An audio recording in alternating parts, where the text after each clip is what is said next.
गुणमेव विदित्वा विवृत्तमेति नन्नपन्था विद्यते अयनाय। ॐ पूर्णमदः पूर्णमिदं पूर्णात् पूर्णमुदच्यते पूर्णस्य पूर्णमादाय पूर्णमेवावशिष्यते। ॐ ब्रह्मार्पणं ब्रह्महविर्ब्रह्माग्नौ ब्रह्मणाहुतं ब्रह्मैव तेन गन्तव्यं ब्रह्मकर्मसमाधिना। ॐ मूलप्रकृतिविषये नमः शिरसिरे। ॐ जगति छन्दसे नमो मुखे। ॐ निरञ्जनाय देवदानमहृदि। ॐ क्लीं विजयाय नमो विद्यो। ॐ क्लीं शक्ति नमो पादे। ॐ हलौं खिलकाय नमः सर्वाङ्गै। उमापानवैवे नमः। ॐ समानवैवे नमः। ॐ प्राणवैवे नमः। ॐ दानवैवे नमः। ॐ व्यानवैवे नमः। ॐ रामाङ्गुष्ठाभ्यं नमः। ॐ ह्रीं तर्जनीभ्यं नमः। ॐ ह्रूं मध्यमाभ्यं नमः। ॐ ह्रूं अनामिकाभ्यं नमः। ॐ ह्रीं कनिष्ठाभ्यं नमः। ॐ ह्रूं अनामिकाभ्यं नमः। ॐ नमः शिवाय। ॐ नमः गङ्गाधराय। ॐ नमः शशिशेखराय। ॐ नमः ईशनाय। ॐ नमः त्रिलोचनाय। ॐ नमः ईशनाय। ॐ नमः भस्मविलेपनाय। ॐ नमो मृत्युञ्जयाय। वन्दे गुरुपददन्दं भक्तवृन्दसमन्वितं श्रीचैतन्यप्रभुं वन्दे नित्यानन्दसमन्वितं। श्रीचैतन्यप्रभुं वन्दे नित्यानन्दसमन्वितं। श्रीराधिकाचरणं वन्दे गोपीजनसमन्वितं। श्रीचैतन्यप्रभुं वन्दे नित्यानन्दसहोदितं। हरेर्नाम हरेर्नामैव केवलं करुणस्तेव नस्तेव नस्तेव गतिरन्यथा। ॐ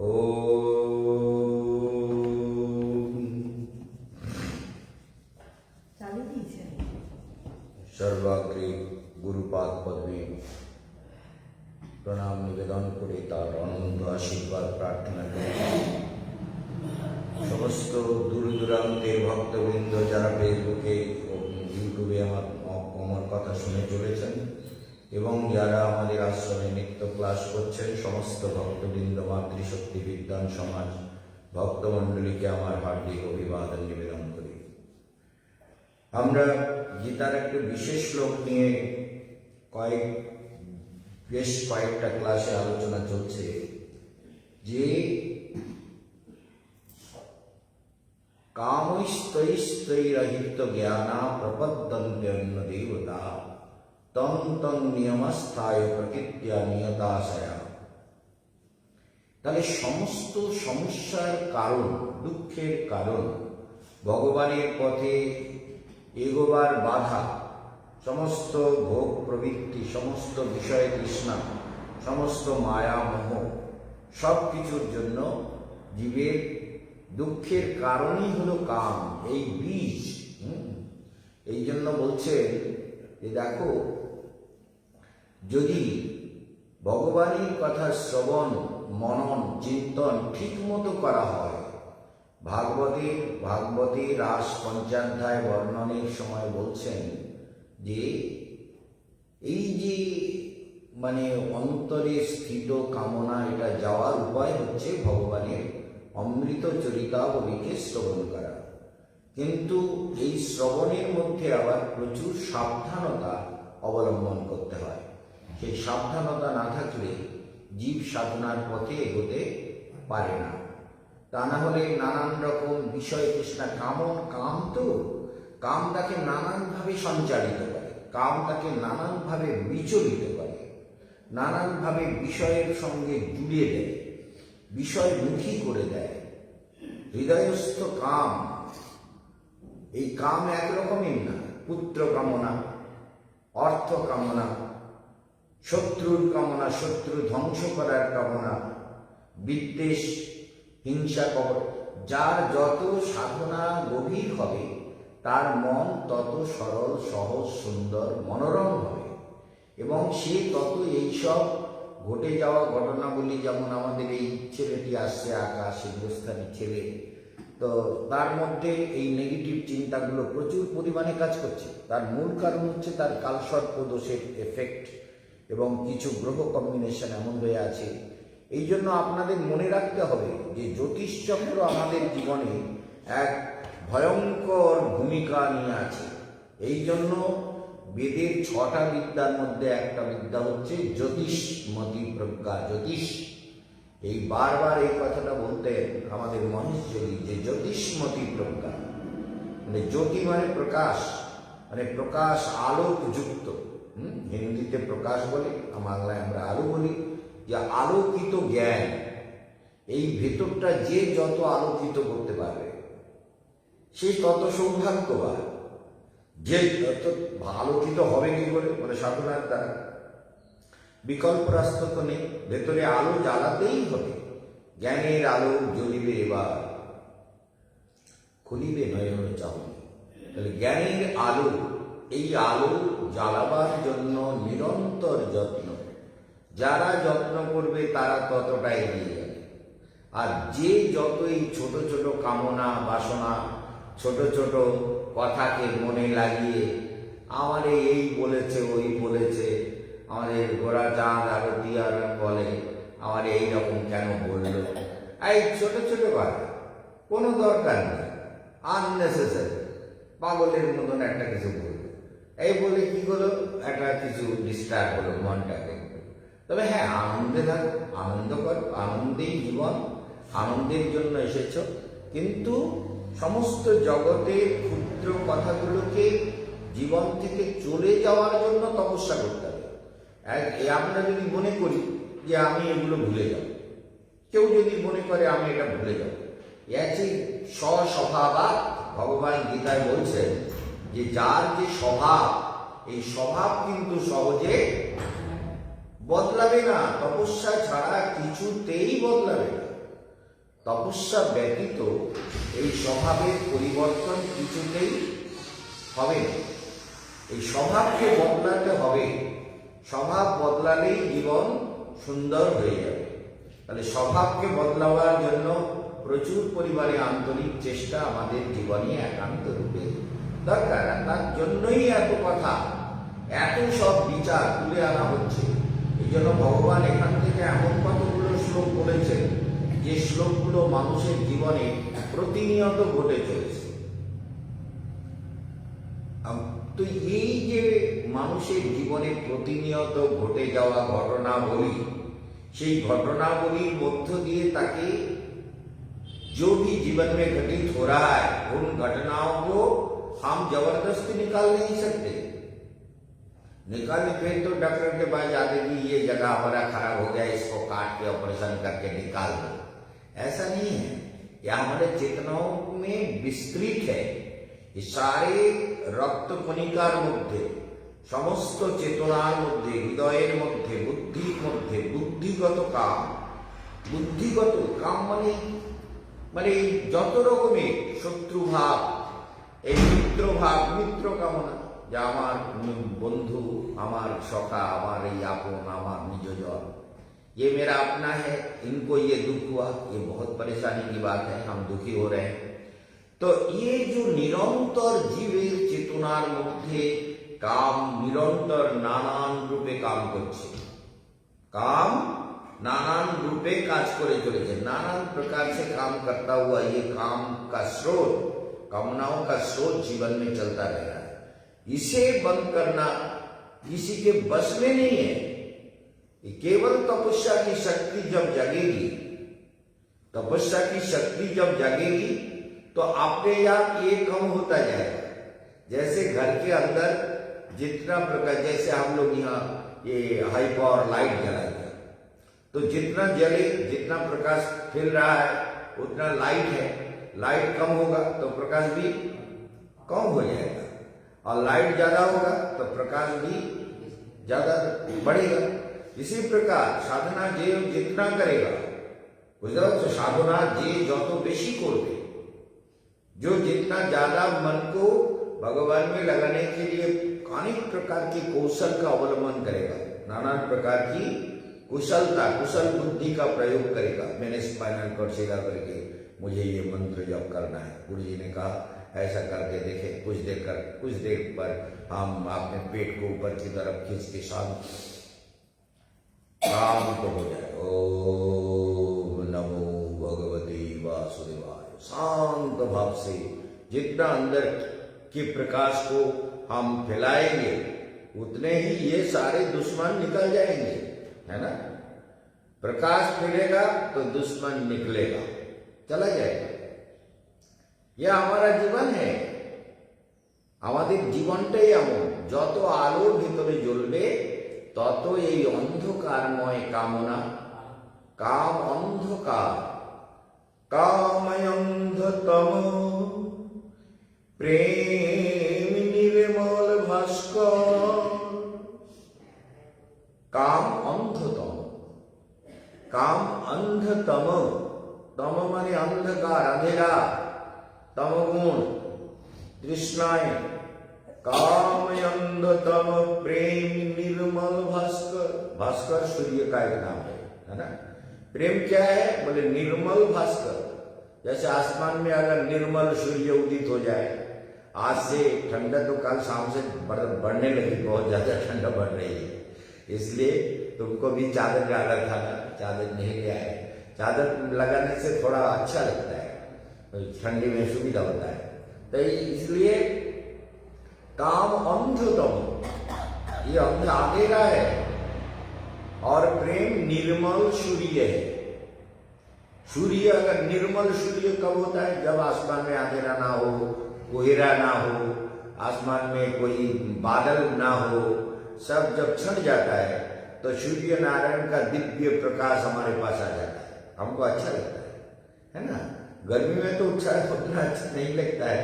गर्मी में आ जाते, हम जाते थोड़ा छाया हो, थोड़ा सा हमको शांति मिले, लेकिन सर्दी में चाहते हैं कि सूर्य नारायण बिल्कुल तेजी से अपना तेज फैलाएं, अपना प्रकाश फैलाएं, हमको अच्छा लगेगा। ते काम এইরকম, काम অন্ধতম প্রেম নির্মল ভাস্কর, মায়ান্ধতম। আর जहां कृष्ण तहां नहीं मायार अधिकार। जहां कृष्ण है, जहां प्रभु है हृदय में, वहां माया का कोई अधिकार नहीं है। तो कृष्ण को बैठा दो। आज से सोचो कि कृष्ण मेरे दिल में बैठ जाओ, तुम तो हो, अभी थोड़ा मुझे अंदर से दिखाई दो, प्यार से बोलो, है ना। प्यार से जितना प्रभु को बोलोगे उतना ही ज्यादा तुम्हारे अंदर का अंधेरा चला जाए, अंधकार चले जाए, अंधकार चले যাবে। যে পরিমাণে তপস্যা হবে, যে পরিমাণে जिस परिमाण तप करोगे, যতটা পরিমাণে অন্তরাত্মায় ভগবানের ধ্যান করো, ভালোবেসে, ভালো চিন্তা করে, হৃদয়কে স্থির করে, যে পরিমাণে तप করবে, যে পরিমাণে साधना করবে, जितने परिमाण का जितना कोशिश दिल से करोगे, है ना, तो दिल से करना जरूरी है। बाहर से तो हम कुछ भी कर सकते हैं, लेकिन हृदय से करने से हृदय का अंधेरा वो तो जाएगा, लेकिन वो जाने के लिए हृदय से ही करना होगा। बाहरी में हमने कुछ प्रवचन कर दिया, तुमने कुछ सुन लिया, महाराज जी ने अच्छे बातें बोले, हमको अच्छा लगा, हमारा मन भी अच्छा हो रहा है, ये बात तो हो सकता है, लेकिन वो परमानेंटली नहीं होगा, कंटिन्यू नहीं करेगा। कंटिन्यू तभी करेगा जब हम कंटिन्यू इसका अभ्यास करते रहेंगे, मनन करते रहेंगे, चिंतन करते रहेंगे, मंथन करते रहेंगे, निधिध्यासन करते रहेंगे। निधिध्यासन करना है शांत होकर। तो ये जितना ज्यादा होगा उतना ही हम सुंदर होते जाएंगे, हमारे अंदर प्रकाश फैलता जाएगा, उतना ही ये काम के जितनी भी बीमारी है, काम की सारी बीमारी तो काम से ही है। সারা ব্যায়াম जो এসেছে ব্যায়াম এই সারে রোগ কামের দ্বারাই উৎপত্তি হয়েছে।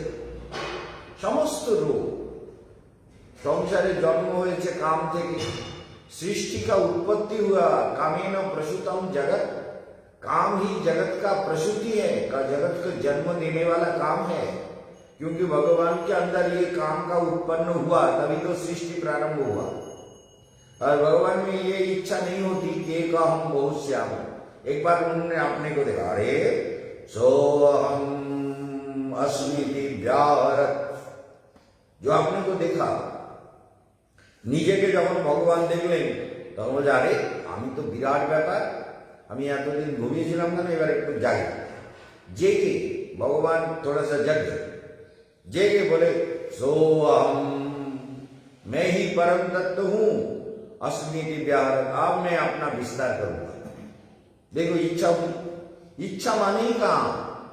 और तपस्या करोगे तो इच्छाएं चली जाएगी। जो प्रभु की इच्छा है वही हो। ये तो हम बोलते रहते हैं, एगुलो तो बोलते थे कि भगवान ने क्या इच्छा था, ही बोलते समय तो सब कुछ ठीक ठाक बोल देते हैं, लेकिन प्रभु के इच्छा के साथ आपने हृदय अगर मिल जाए तो प्रभु की इच्छा बहुत बलवान, प्रभु की इच्छा से ही हम चलेंगे। ये बहुत जरूरी है।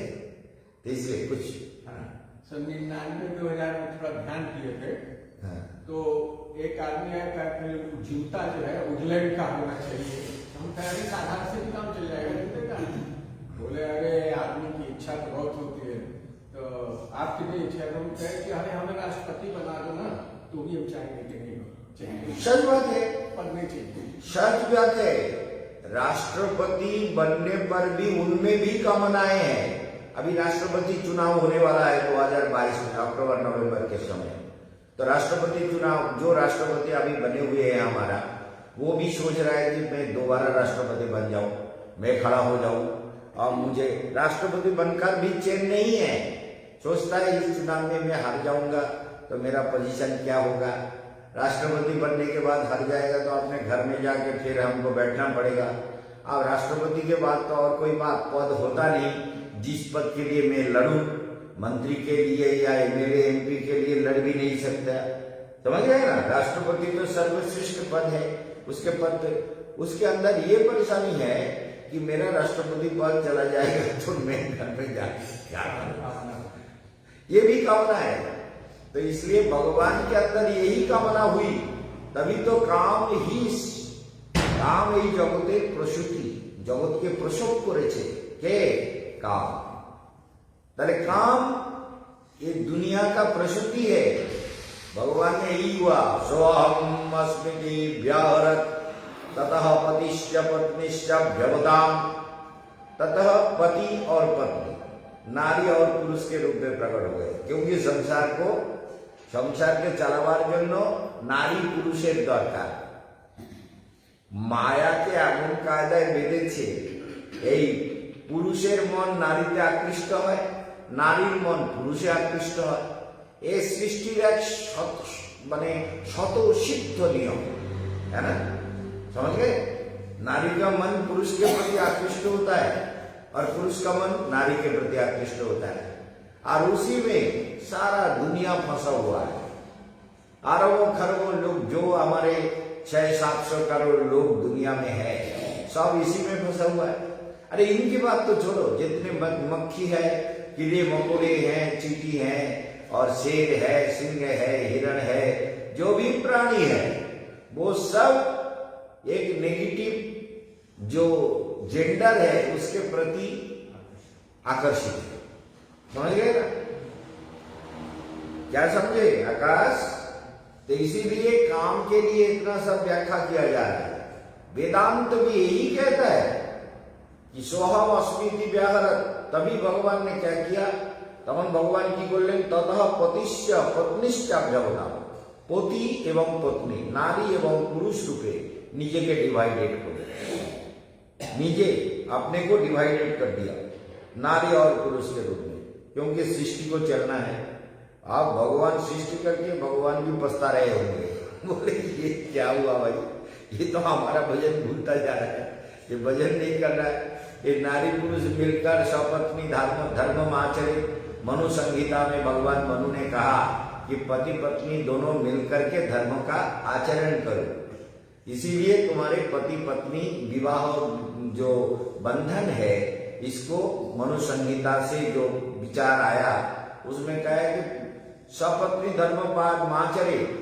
बोले पत्नी क्यों? बोले पुत्रार्थ क्रियते भार्या। पुत्रार्थ संतान पाने के लिए भार्या की जरूरत है। पुरुष तो गर्भ धारण नहीं कर सकता, इसलिए पुत्रार्थ क्रियते भार्या। और पुत्र पिंड प्रयोजन, कैसे एक के साथ दूसरा जुड़ा हुआ है, হ্যাঁ? পুত্রের জন্য ভার্যা দরকার, তাই বিয়ে করলো। আর ভার্যা কেন দরকার? বলে পুত্রের জন্য। আর পুত্র কেন দরকার? পিণ্ড পাওয়ার জন্য। আমার পিণ্ড দেবে, আমার উদ্ধার করবে, আমার মুক্তি देवे, আমার वंश रक्षा করবে। क्या समझे? हमारा वंश का रक्षा होगा, हमारा कुल का रक्षा होगा। ये सब के लिए पुत्र चाहिए। वो आके पिंड देंगे, मेरा तर्पण करेंगे। अब अगर कार्ल मार्क्स के थियोरी जो लोग फॉलो करते हैं, वो कहते ये सब बकवास है, बकवास बेकार की चीजें हैं। क्यों? पंडितों को ये सब ये करना, श्राद्ध करना और ये करना और पिंडदान करना बेकार की बात है। ये सब छोड़ो। ज्योति बसु थे ना, पश्चिम बंगाल के मुख्यमंत्री, उन्होंने कहा कि मेरे बनने के बाद कुछ नहीं होगा। उनकी पत्नी थी कमला देवी, बहुत ही अच्छी थी, भक्तिमती थी, बहुत ही अच्छी औरत थी। वो तो मंदिर में जाते थे, लेकिन ज्योति बसु कभी नहीं कहते थे मत जाओ। बोले जाओ, तुम्हारे दिमाग में कुछ नहीं आएगा। हम जो कहते हैं वो तुम नहीं समझोगे। ज्योति बसु बहुत बड़े एक तो बैरिस्टर थे, लंदन से पास करके आया। दूसरा बहुत बड़े मतलब लॉजिक, मतलब ये कार्ल मार्क्स के थियोरी और माओ से तुम, कार्ल मार्क्स, हेगल, इनके मतों को बहुत अच्छी तरह से पढ़ चुका था। इसलिए इनके मतों को पढ़ने के कारण ये कहता हमारा कोई पिंडदान नहीं चाहिए, हमको ये सब बेकार की चीज है। ना उन्होंने अपने बाप के लिए किया, ना उन्होंने अपने बेटे को अपने लिए करने दिया, ना कोई अशौच पालन किया, कुछ नहीं किया। तो भारतवर्ष में जन्म लेकर के, मेरी बात समझे ना, तो ये मार्क्सवाद का कानून है। तो उनका कितना मेंटल स्टेट, ये भी बात समझो। जैसे तुम छोटी छोटी बातों के लिए सोचते हो ये नहीं करेंगे तो पता नहीं क्या होगा। उन्होंने ये नहीं सोचा कि श्राद्ध ना करने से मेरा क्या होगा वगैरह, करना ही नहीं है, बेकार की चीज है। उनका मेंटल स्ट्रेंथ है, कॉन्फिडेंस है, कॉन्फिडेंस तो है। कॉन्फिडेंस के कारण ही तो उन्होंने ये सब नहीं किया, है ना, त्याग किया सब कुछ। तो उनका एक कॉन्फिडेंस है, नेगेटिव कॉन्फिडेंस। और तुम्हारा नेगेटिव में भी कॉन्फिडेंस नहीं है क्या? नेगेटिव में भी कॉन्फिडेंस नहीं है। और हम ये प्रॉब्लम होता है ना भैया। पॉजिटिव कॉन्फिडेंस होता तो अच्छी बात है, लेकिन नेगेटिव है तो नेगेटिव ही है। हम ऐसे करेंगे, हम मरेंगे तो ऐसे मरेंगे, सीधा हो गया। एक बीरेन शासमल नाम का एक बहुत बड़ा बैरिस्टर था, तो उनके नाम में किसी ने मुकदमा कर दिया। वो बहुत बड़े बैरिस्टर थे और जमींदार भी थे, तो उनके नाम से मुकदमा कर दिया। तो आपका মেদিনীপুরে জমিদার ছিল বীরেন শাসমল, নাম শুনেছো কোনোদিন? বাপের বাড়ি যাওনি তা তুমি শুনবা কি?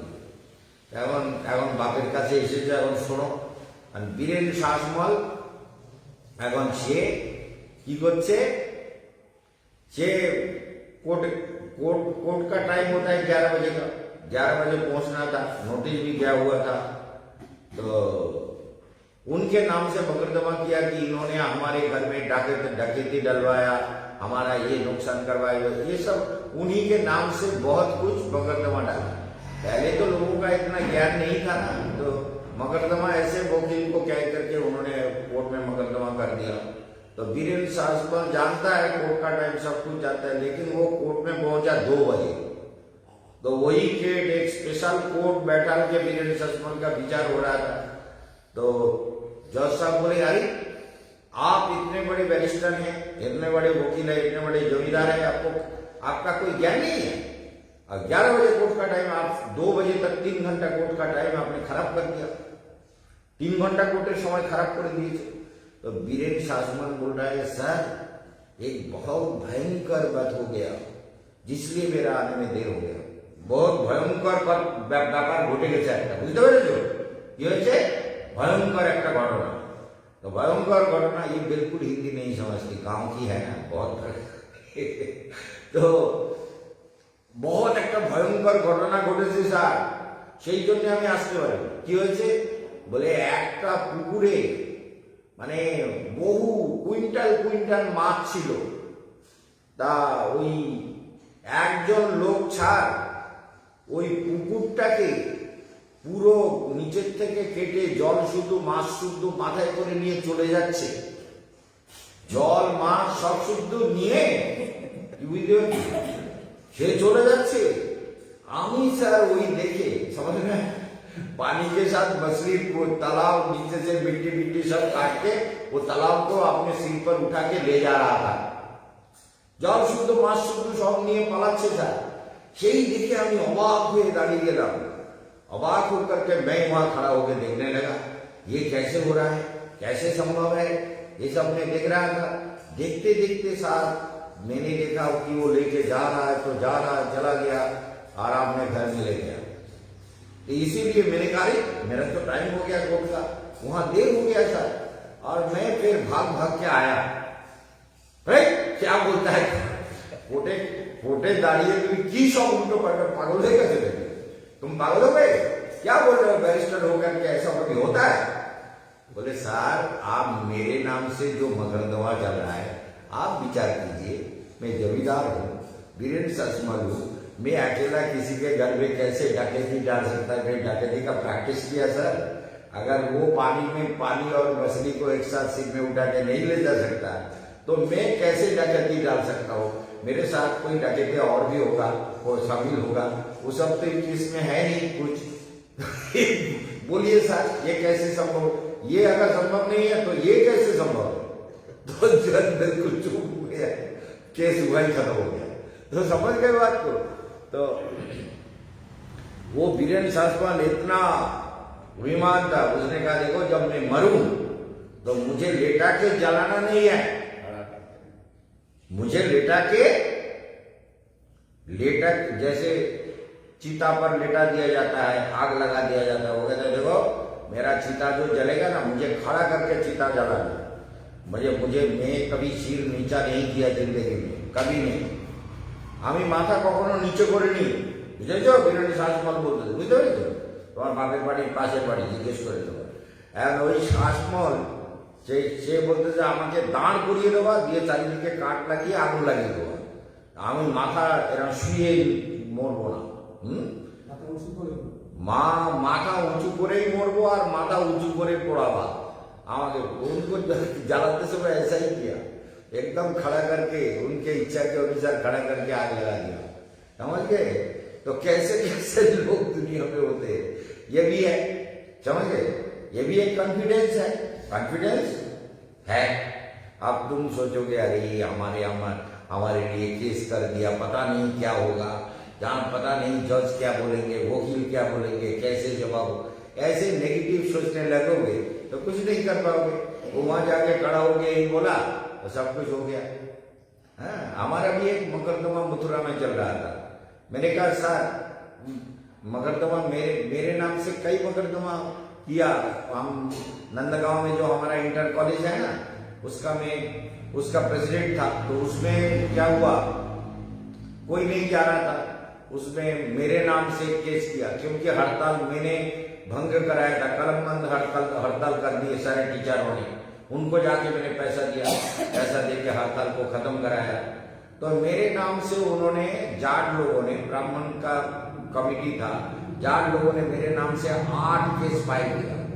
तो मैंने वृंदावन से फोन किया, बहुत सी घटनाएं हैं, फोन किया डिस्ट्रिक्ट जज को बोला सर आपको एक बात बताओ। बोले आप कौन बोल रहे हैं? बोले मैं केशवानंद वन महाराज बोल रहा हूँ, अखबार में जिनका नाम निकला कलमबंद हड़ताल समाप्त किया। बोले हाँ बोलिए। बोले देखिए जज साहब आपको एक बात कहना है, ये जो 8 हमारे नाम से केस दायर किया गया है, मुकदमा दायर किया गया है, उन सबको सारे मतलब फर्स्ट जज, सेकंड जज, थर्ड जज, सब जजों में बांट दीजिए और 1 हफ्ते के अंदर केस का फैसला कीजिए। नहीं तो ये प्रोफेसरों को हम पैसे नहीं दे पाएंगे, क्योंकि ये ऑपरेशन के ऊपर स्टे लगा दिया। जो पैसा ऑपरेट करना है उसके ऊपर स्टे लगा दिया कि प्रेसिडेंट और सेक्रेटरी का कोई सिग्नेचर वैलिड नहीं होगा जब तक ये हियरिंग नहीं होगा, तो आप इसको करा दीजिए। तो मैंने उनको कह दिया कि ये कर दो। बोले ठीक है महाराज जी, कोई चिंता नहीं, हम कर देंगे। और उन्होंने कर भी दिया। मैंने आप मेरे साथ चलिए, जाके देखिए वहां हमारा कोई रहता है क्या, गुरुजी का कोई रिश्तेदार है, गांव वालों के लिए कॉलेज बनाया और ये गांव वाले झगड़ा करते हैं। हमारा जो जमीन है वो जमीन के फसल खाने के लिए सब झगड़े में लगा हुआ है।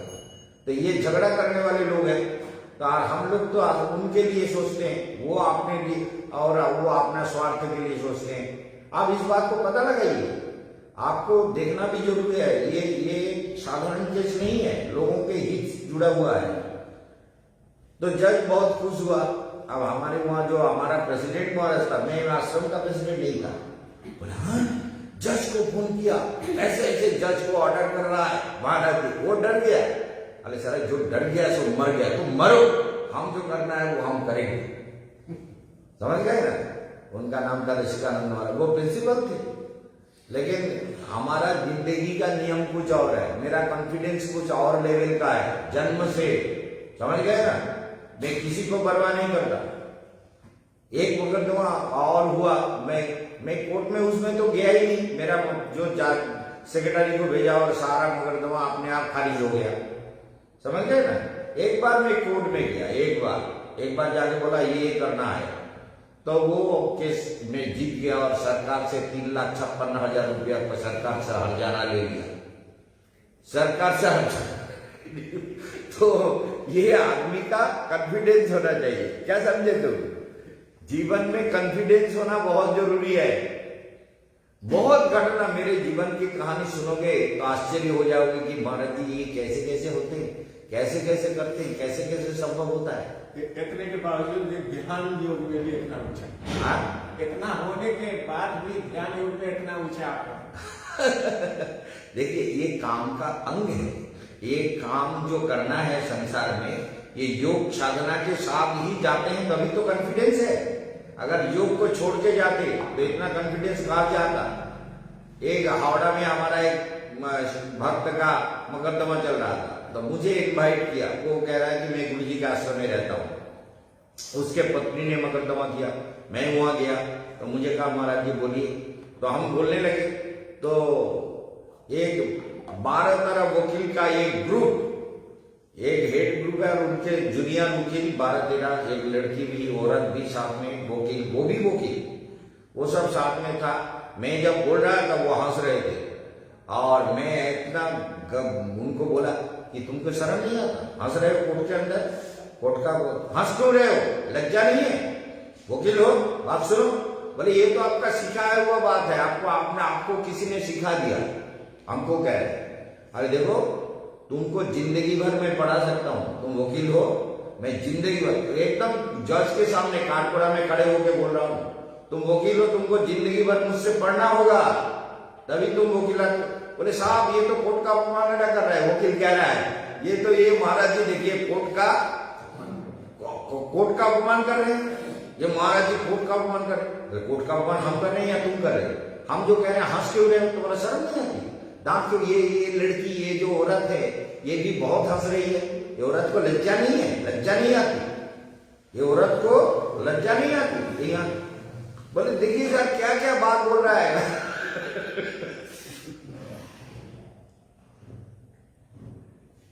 ये जो सुन रहे हैं ना, ये सारा दुनिया सुन रहा है। शायद वो जज भी सुन रहा होगा, वो वकील भी सुन रहा होगा, वो वकील को भी मालूम है, और जिनके बारे में हम गए थे वो भी सुन रहे होंगे, मालूम है सबको।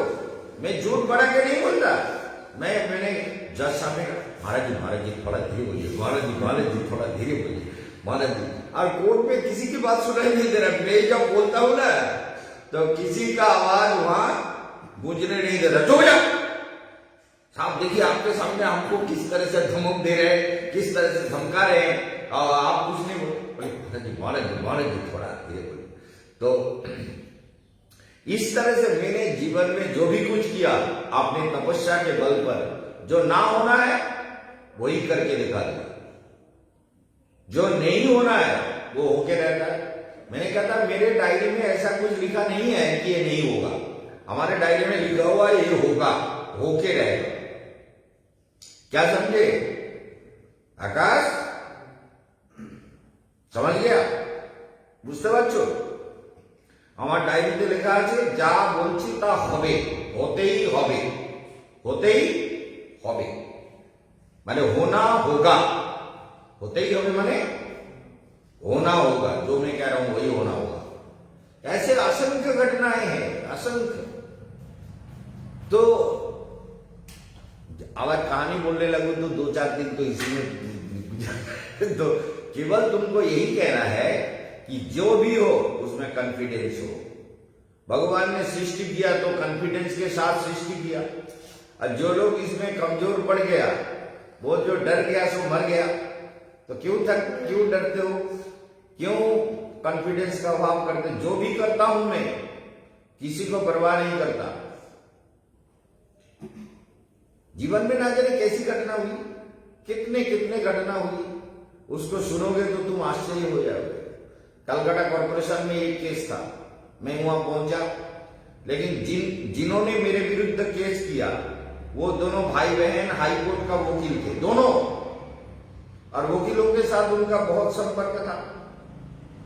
दोनों भाई बहन हाईकोर्ट का वकील, और वो देखा महाराज जी जा रहा है तो डर के मारे नहीं निकल रहा है, डर के मारे घर से तैयार होकर बैठा था। जब सुन रहा है कि महाराज जी जा रहे हैं, मैं उनके घर में ही ऊपर रह रहा था, वो नीचे रह रहे थे, उनके घर में ही ऊपर फ्लैट मेरा खरीदा हुआ कलकत्ता में। तो उसी फ्लैट से मैं उतर रहा हूं, बोले ये महाराज तो ये निकाल रहे हैं, हम वो लोग डर के मारे नहीं गए। दूसरा वकील को फोन करके बोला था कि तुम अलग डेट ले लो। तो मैं वहां पहुंचा, समझ लो, पहुंचा तो बोले कि आपके वहां ये हो रहा है, हो रहा है, हो रहा है, आपके वहां बिजनेस हो रहा है, आप वहां ये डोमेस्टिक जो मतलब फ्लैट है, जो फैमिली फ्लैट है, उसमें आप बिजनेस करते हैं, ज्योतिषी करते हैं। अरे करते हैं। तो जो मतलब इन्वेस्टिगेशन ऑफिसर था वो भी वहां बैठा हुआ था। तो जज के सामने उनको बोला कि आप बोले ये इन्वेस्टिगेशन ऑफिसर रिपोर्ट दिया। अरे आप गए थे? बोले हाँ। अरे अच्छा आप गए थे, आपको और कुछ नहीं दिखा नहीं है कुछ? बोले क्या? अरे नीचे 5 वकील का नाम लिखा हुआ है, 5 वकील का नाम है, एक सुब्रत दत्त नाम का, एक ये दोनों वकील है, अरुणा मुखर्जी और प्रणब मुखर्जी, और एक है कावेरी जाना, और एक अरुण जाना। ऐसे 5 वकील का नाम वहां लिखा हुआ है। क्या घर में बैठ के जो जहां वकालत किया जाता है, जहां चेंबर है 5 वकील का, वो बिजनेस नहीं करते? मैं ही करता हूं इन्वेस्टिगेशन। आप कैसे इन्वेस्टिगेशन किया? आपको देखा? बोले हाँ हमने कई वकील का नाम तो देखा था। अरे कई वकील का नाम देखा ना साहब? बोला देखिए ये साला आपका ऑफिसर वहां पर इन्वेस्टिगेशन करने गया, ये बंदर को कुछ नहीं दिखाई दिया, खाली महाराज को दिखाई दिया। जो 5 वकील वहां ये प्रैक्टिस करते हैं उनका नाम नहीं दिखाई दिया। बोले नहीं मैंने देखा था तो इनको रिपोर्ट क्यों नहीं दिया? खाली मेरे नाम से रिपोर्ट दिया। चले तुमने कितना घूस खाया? बोले देखिए साहब मुझे अपमान कर रहा है। अरे तुम्हारा अपमान कैसे होता है? तुमने ये गलत रिपोर्ट क्यों दिया? फिर एक वकील आके बोला कि हमको डेट चाहिए। अरे देखिए वो सारे दोनों भाई बहन हाईकोर्ट का वकील है, दोनों डर के मारे यहाँ नहीं आया, क्योंकि मेरे सामने जवाब नहीं दे सकते वो, इसीलिए नहीं आया। क्यों डेट देना है? बोले आपके वहां वो कह रहा है कि आपके वहां कमर्शियल बेस में ये लगेगा, टैक्स लगेगा, आपका फ्लैट का कमर्शियल बेस के अनुसार टैक्स लगेगा। अरे कितना टैक्स लगा सकते हो? आपका कैपेसिटी कितना है? आप जज है ना, तो आप कितना कैपेसिटी है? 5 स्क्वायर फुट 5,000, 60,000, 10,000, 15,000 टैक्स लगाओ। पूरा टैक्स लगाओ, जितना आपके कैपेसिटी में हो। आपका कितना कलम चलता है हम देख लेंगे आपको। जज को कह रहा हूं, आपको देख लेंगे, आप लगाओ टैक्स, लेकिन उनको भी टैक्स लगाना होगा, क्योंकि वो भी तो 5 वकील वहां बैठता है। और जितना हमारा लगाओगे उतना उनको लगाओगे, नहीं तो आपको हम सुप्रीम कोर्ट में लेकर के आपका जजगिरी छुड़वा देंगे। तो यही बात बोल के मैं सारा और जो हियरिंग चल रहा था सब बंद हो गया। बोले महाराज का आवाज इतना गुज रहा है और कोई बात सुनाई नहीं दे रहा। सब जज निकाल के कह रहे कौन ऐसा बोल रहा है, कौन, सब आगे देख रहा है, सब आगे। अरे क्या देख रहे हो, ये सारा तुम्हारा ये इन्वेस्टिगेशन ऑफिसर आईओ, ये जज, ये सब बेकार की चीजें हैं। अरे कितना टैक्स लगा सकते हो, लगा के तो दिखाओ, फिर हम देखेंगे टैक्स कैसे लगाओगे। मैं अभी आया और नहीं आऊंगा तो सुप्रीम कोर्ट में तुमको लेके जाऊंगा, वहां दर्शन कराएंगे तुमको, बोल के मैं चला है। और वो केस फिर आगे वो सब वहीं खत्म हो गया। और वो टैक्स भी नहीं लगा, जो हमारा टैक्स था वही रह गया। वो कलम चलाने में हिम्मत नहीं है ना। उसको मैंने कह दिया था कि लगाओ टैक्स, हमारा तो जो भी लगेगा उनको भी लगेगा, वो भी कमर्शियल है। 5 वकील वहां बैठता है, हमारा 10,000 रुपया करके 5 स्क्वायर फुट का टैक्स लगाओ, 10,000 करके टैक्स लगाओ, 500, और जितना है उतना लगाओ, उनको भी लगाओ, देखेंगे हम पैसे दे सकता है कि नहीं, हम देंगे और वो भी देगा। जज घबरा गया, बोले साला ये तो बहुत बोले महाराज मैं तो आपके बाग बाजार के पास ही रहता हूं, आप जरा धीरे बोलिए ना। अरे धीरे क्या बोले, क्यों हम चोर हैं क्या, चोरी करने आए, आपका ताकत कितना है वो भी तो हमको देखना है। चुप हो गया, क्या समझे दे केशवानंद महाराज, ये कॉन्फिडेंस है, ये तपशक्ति है, ये साधना की शक्ति है, अध्यात्म विद्या है। कहीं भी जाता हूं, कहीं भी ऐसे हजारों घटनाएं हैं। जबकि जज हाई कोर्ट के जज के सामने वकील का अवतर है। हाँ, तो इसलिए, और वो दोनों वकील है, वो मुझे उनको मैंने कहा था कि उल्टा सीधा करोगे ना, मेरा बैनर नीचे जो बैनर लगा हुआ था उनके बिल्डिंग के पास, वो तो फ्लैट मेरा खरीदा हुआ है, तो बैनर को उन्होंने तोड़ दिया था। मैंने कहा एक बार मेरे सामने तोड़ो, तुमका वकालत जिंदगी भर के लिए बंद नहीं किया तो मैं ये फ्लैट छोड़ के चला जाऊंगा। नोट कर लो, रिकॉर्ड कर लो, एक बार तोड़ के दिखाओ मेरे सामने, साला टांग पकड़ के ना रास्ते में ऐसा मारूंगा पटक पटक के, फिर हाई ड्रेन के अंदर डाल दूंगा, ये भी नोट कर लो। मां एक बार तोड़ के तो दिखाओ। क्या समझे मेरी बात, क्या समझे, ये बात है, ये केशवानंद महाराज है। जब देखोगे तो पॉजिटिव थिंकिंग में देखो। उनको कहा साले बंदर का बच्चा, बोले हमको बंदर का बच्चा बोला, तो दिल्ली में वही सोच सोच के मरी भी गया। उसके दीदी को कहा कि अरे छोड़ो जो झगड़ा हुआ, बोले क्या छोड़े, मेरा भाई को बंदर का बच्चा बोला, मेरे पिताजी इतने बड़े थे और बंदर का पिल्ला बोल करके उनको ऐसे दुख दिया, उसी दुख को लेकर के मेरा भाई मर गया। वो रो रहा है। अरे तुम देखो, हमारे साथ झगड़ा मत करो, तुम मेरी माँ बन जाओ, तुम्हारा सेवा करूंगा और पुत्र के द्वारा इतना प्यार से सेवा करूंगा, तुमको कभी दुख नहीं दूंगा, ये मेरा वचन है, मैं करके दिखाऊंगा। तुम मेरे पास रहो, तुम्हें कोई कष्ट नहीं है, एक ही बिल्डिंग में रहते हैं, हमको देख के तुम भागते हो, हमको देख के ना जब हम उतारते हैं, कभी वो ऊपर चढ़ रहा होगा, मैं बहुत कम उतरता हूं, अगर मैं उतर रहा हूं तो वो भाग के उधर जाके खड़ा होगा और साइड में, समझ गए ना। ये मेरा नाम केशवानंद है, समझ गए मेरा नाम। ये केशवानंद ऐसे हैं जो किसी को डरता नहीं और हर किसी को डराता है, किसी को किसी से भी परवाह नहीं करता। मुझे एक चीज पूछना था, इतनी घटना लेकर के साधना में कैसे आगे बढ़ सकते हैं? अरे साधना ही तो शक्ति देती है, तेज है, ये तपस्या का तेज है। जो मैं वो जब करता हूं उसके बाद ध्यान में समाधि में चला जाता हूं तो सारा सब कुछ निकल जाता है, सारा सब कुछ निकल जाता है। दुनिया से मैं अलग हो गया, अपने चेतना में डूब गया। जैसे भगवान सब कुछ करते हुए भी निर्लिप्त रहते हैं, मैं भी भगवान के गुणों से समृद्ध होकर जन्म लिया। हाथ में त्रिशूल का चिन्ह है, शिव जी के अंश से मेरा जन्म हुआ।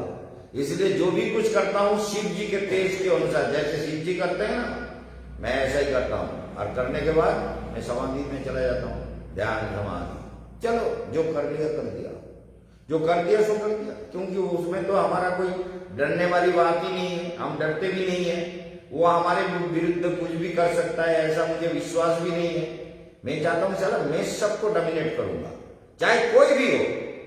मेरा डोमिनेटिंग पावर, मेरा साधना की शक्ति सबको डोमिनेट करेगा, सबके ऊपर मैं डोमिनेट करूंगा। डोमिनेटिंग पावर लेके जन्म लिया और बचपन से डोमिनेट करता हूं आज भी। उसके बावजूद भी निर्लेप है, सूद से बाद भी निर्लेप है। दिमाग में लेके किसी बात को दिमाग में रखना नहीं है, जो करना जिस समय जरूरत होगा। अगर तुमको पीटना पड़ेगा तो कुछ देर पीटूंगा, पीटने के बाद उसको दिमाग से निकाल दूंगा। चलो उसको जरूरत हुआ तो पीट दिया, समझ गए ना। यहां भी ये जानाना निकाल रहा था, ये पास में जो गेस्ट हाउस है जानाना निकाल। मैंने कहा इसको बंद करो, बोले वो तो ऊपर है। वो जानाना कैसे निकला, ऐसे जानाना नहीं, छोटा सा शीशा लगा दिया। बोले वो तो बंद है, हमारे जगह के अंदर है। ताले तू शीशा क्यों लगा, तोड़ो। तो तोड़ नहीं रहा है। मैंने कहा मैं तोड़ दूंगा, बोले पुलिस केस करूंगा। मैं उसको अपने लड़कों से कहा कि तोड़ो, साबल मारो। साबल मार के तोड़ दिया। तोड़ देने से वो फिर उसमें प्लाईवुड लगाया, फिर मैंने फिर तोड़, तो 2 जावला निकाला, सब तोड़ दिया। फिर कहा पुलिस केस करूंगा। मैंने पुलिस को फोन किया, पुलिस केस किया, पुलिस फिर आ गया। यही पास पे जो हमारे साथ लगा हुआ है, उसने तो जमीन नहीं छोड़ा, मैंने जमीन छोड़ा। मेरे जमीन के अंदर तुम जानाना कैसे निकाल सकते हो, ऐसा कोई काम है? तो मैंने उसको मैंने पुलिस आया, पुलिस को मैंने कहा ऐसा कैसे कर सकता है, देखो। तो पुलिस ने फोन किया उसको, वो उस समय वहां नहीं था। बोले क्या महाराज जी को तुम परेशान कर रहे हो, तुम अगर ये जानाना बंद नहीं किया काल के अंदर तो परसों महाराज जी को लेकर FIR करके तुमको अरेस्ट करा दूंगा। तो उसने मुझे कहता है महाराज जी आपने हमारे साथ दुश्मनी कर लिया। अरे दुश्मन मेरा कोई होता नहीं, सब मेरा जूते के नीचे रहता है। मैं किसी को दुश्मन नहीं समझता। जो जिसको भी देखता हूं कि मेरा दुश्मन है, वो दुश्मन को मैं अपने जूते के नीचे रखता हूं। क्या दुश्मनी है, हमने क्या गलत तो तुमने किया, क्या समझे?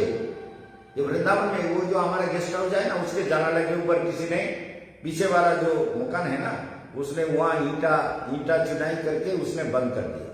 1 मंजिला मकान बना है, हमारा गेस्ट हाउस है। हमने कहा ऐसा क्यों किया रे? बोले हमें नया शादी करके पत्नी आई ना, तो इधर से आपके यहाँ तो गेस्ट हाउस में बहुत से लोग आते हैं, तो जानाला से इधर देख सकते हैं। हम तो 1 मंजिल में 2 मंजिल 3 मंजिल सब आपका जानाला है, तो इसलिए मैंने ये थोड़ा सा इसको बंद कर दिया। अरे पत्नी को लेकर के जंगल में जाके रहो, ऐसी जगह में रहो जहां दिखे नहीं तुम्हारी पत्नी, या फिर ऐसा करो।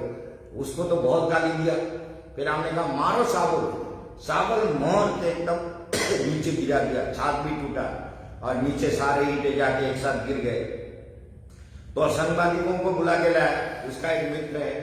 मैंने कहा कि देख लो क्या कर सकते हो कर लो, या हमारे जानाले के ऊपर चुनाई करने का उसका अधिकार है। इस साले को मारा नहीं मैंने अभी तक, इसका टांग नहीं तोड़ा, टांग तोड़ दूंगा। यही है, यही गेस्ट हाउस के पीछे, इसका टांग तोड़ दूंगा साले का। ये यहाँ पर चुनाई क्यों किया? उसके पत्नी को कौन देखता है? उसका पत्नी बंदरी है या वो कैसी है, हमको क्या जरूरत है? अभी तक तो हमने देखा नहीं। वो बंदरी को देखने के लिए हमको क्या वहां जानाला खोल के रखा है? बाद में हम जो बिल्डिंग बना के और हमारे जानाला के ऊपर चिनाई कर रहा है। तो सांबादिक लोग आए, बोले ये तो बहुत गलत बात हुआ महाराज जी, ये तो नहीं कर सकता हूं। अरे क्यों किया उसको पूछो, वो तुमको बुला के लाया, उसे पूछो, साले को मारो, नहीं तो पुलिस को बुलाएंगे तो साले को पकड़ के ले जाएगा। ये मेरा काम है, समझ गए ना? ये सामने सामने काम है, ये सामने सामने आपको दिखा दिया। एक दिन वहां मोड़ में बात हो रहा था, शराब पी के कुछ लोग मुझे कह रहे थे बाबा किधर जाना है, ऐसे पूछ रहा है कि बाबा का जैसे कोई यार का मतलब जोक करने का चीज है बाबा। तो मैं उधर पैदल चला गया, फिर वापिस आते समय कहा क्या बोल रहे थे? तो बोलता है कि नहीं, हम कह रहे थे आपके हुआ वो क्या बन रहा है, वो हमारा जो मंदिर बन रहा था ना, समाधि मंदिर जो बना, क्या बन रहा है? अरे तो बोल रहा है जो भी बन रहा हो तो बाबा से बात भी ढंग से करना चाहिए। अरे क्या मतलब? वो शराब पिए हुए थे, वो दुकान बंद हो गया, देखिए ना, वो कोने वाला दुकान बंद हो गया अभी वहां, उसको बंद मैंने कराया, समझ गए ना? पुलिस तो उसी समय तो वो हमको हमारे ऊपर कुर्सी लेके मारने को तैयार हो गया। मैंने कहा रुक जाओ, मैंने वहां खड़े पुलिस को फोन किया, पुलिस आ गया उसी समय 5 मिनट के अंदर, पुलिस को फोन किया, मैं प्रेसिडेंट बोल रहा हूं, जल्दी आ जाओ। तो पुलिस गाड़ी लेके आ गया, आप सब पैर पकड़ने लगा, और जो कुर्सी उठाया था वो पुलिस का ही आदमी था, तो शराब पी के मस्त था और कुर्सी लेके मारने को उठा। आप वो जंगल की तरफ भागा, क्योंकि मेरा नौकरी चला जाएगा। गलत काम किया ना, मैंने तो कोई गलत कुछ नहीं किया। वो जंगल की तरफ भागा, उसको पकड़ नहीं पाया, और जो लोग थे वो सब पैर पकड़ रहा, गुरुजी आप माफ कर दो, गुरुजी माफ कर दो, गुरुजी माफ कर दो। क्या समझे? इस शराबी को भी मैंने शाइस्ता कर दिया। शराबी लोग भी जानते कि ये महाराज शेर की तरह रहते हैं, ये शेर किसी को परवाह नहीं करता। ये तुमको इसलिए सुना रहा हूं कि कॉन्फिडेंस तैयार करो, समझे? मेरे आंखों में कितना कॉन्फिडेंस दिखता है, समझ गए? तुम्हारे आंखों में कॉन्फिडेंस क्यों नहीं है? कॉन्फिडेंस तैयार करो जीवन में। तो ज्ञान प्रबद्धन्ते अन्य देवता तंगन्यवस्थाय परित्यान्यताशय। কামের দ্বারা জ্ঞান অপহৃত হওয়ার জন্য জীব কাম চরিতার্থ করবার জন্য অন্য অন্য দেবতার পুজো করে। আর ভগবান বলছেন जो जान तनुम भक्त्या श्रद्धाया अर्चितुमिच्छति तस्य तस्याचलं श्रद्धां तामेव विदधाम्यहम्। যে देवतार पूजो करवार इच्छा है कामनार जन्य, कामना के कारण जो भी देवताओं का पूजा करने की इच्छा होती है, तो कहते हैं ये उनमें उन देवताओं के प्रति श्रद्धा ददाम में भगवान कहते हैं विदधाम अहम विदधामी अहम, मैं देता हूं, मैं श्रद्धा देता हूं। कि ভালো বেটা, अच्छा है, ভালো যে দেবতার পুজো করতে ইচ্ছা করো। তুমি যেমন গেছো নিজে এক ভূত ধরেছে আর এক ভূতের কাছে গেছো, বলে তুমি তো ঠাকুর পেয়ে গেছো, ঠাকুর পেয়ে গেছো, কারণ সেটাও ভূত, বলে এ তো আমার দলের লোক। বাবা কি সুন্দর, আমি এক ভূত তুমি এক ভূত, এসো গলায় গলায় জড়িয়ে আনন্দ করি। বুঝতে পেরেছো? আমাকে বিদধাম নেই। ভূতে ভূতে ভাব করে, ভূতেরা ভূতেদের ভাব করে। भूतेर मध्य आवर स्टैंडर्ड আছে, भूतों में स्टैंडर्ड है। हमने ऐसा देखा कि जो पैसे वाले लोग मरते हैं ना, बड़े शिक्षित एजुकेटेड लोग हैं, वो साधारण भूतों से नहीं मिलते। भले ये हम लोगों का स्टैंडर्ड अलग है, उनका स्टैंडर्ड अलग है। ये बहुत कुछ कहानी है, वो सब आपको भूतों में भी स्टैंडर्ड है, भूतों में भी विभाजन है, बहुत बात है। भूत এই জন্য এই সংসারে মনে রাখতে হবে যে ভূতের দলে ভূত মেশে। তুমি যেরকম ভূতের কাছে গেছো, ভূত ধরে, বেছে বেছে ভূত ধরে। নমিতার মতন ভূতনি পেলে ভূত তখন বলে এরে জড়িয়ে ধরি। হ্যাঁ, ওই नमिता को भूत धरेছিল। যে আমাদের नमिता, ये जो हमारा ये गीता की जो दीदी है ना, वो पीछे बैठी हुई है, उसको भी एक बार भूत ने पकड़ लिया। वो भूत भी किसका? उसका मतलब बुआ का जो लड़का है, उस लड़के का जो लड़की है, वो कॉलेरा होकर के मर गए।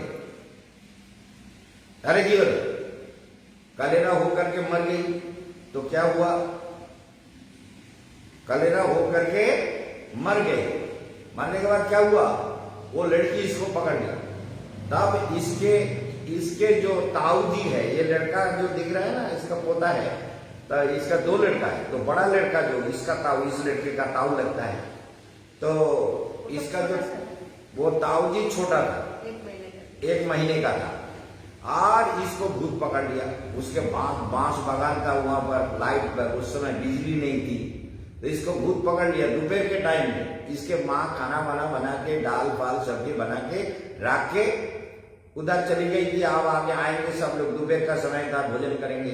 तो उसको भूत पकड़ लिया। उसने क्या किया, वो गरम गरम चावल के अंदर डाल, कढ़ाई के साथ डाल के उसी को गरम गरम खा रहा। भूत है ना, प्रेत है ना, वो खा रहा। और उसके मां देख के आके डर गई, अरे क्या कर रही है, तो वो तो प्रेत है। इसी को भूत पकड़ा था, समझ गए। और जहां भूत पकड़ा था वहां जाके अकेला रहता था। मेरे जीवन भूत प्रेत सब मेरा सेवा करता है, समझ गए ना। सब देवता उपदेवता जितने भी हैं वो मेरे सेवा करते हैं। मैं इसलिए उनका सबका सम्मान करता हूं। वो मेरा सम्मान करते हैं तो मैं उनका सम्मान करता हूं। क्या समझे। जीवन की बातों को मेरे जीवन को तब समझ पाओगे जब मेरे जीवन के बारे में बहुत कुछ सुनोगे। अभी तो सुनना बहुत थोड़ा सा सुन रहे हो, तो छोड़ी जो যেমন যেমন देवतार प्रति भक्ति करोगे, ये कमजोरी दिमाग नहीं चलता। बुझलो, कमजोर मन, कमजोर मस्तिष्क, कमजोर बोझो, दुर्बल मन, दुर्बल माथा।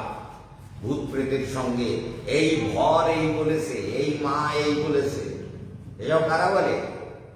তোমাকে ভূতে ধরেছে বলেই তো তুমি বলো। ভূত না ধরলে এইসব কথা কেউ বলে?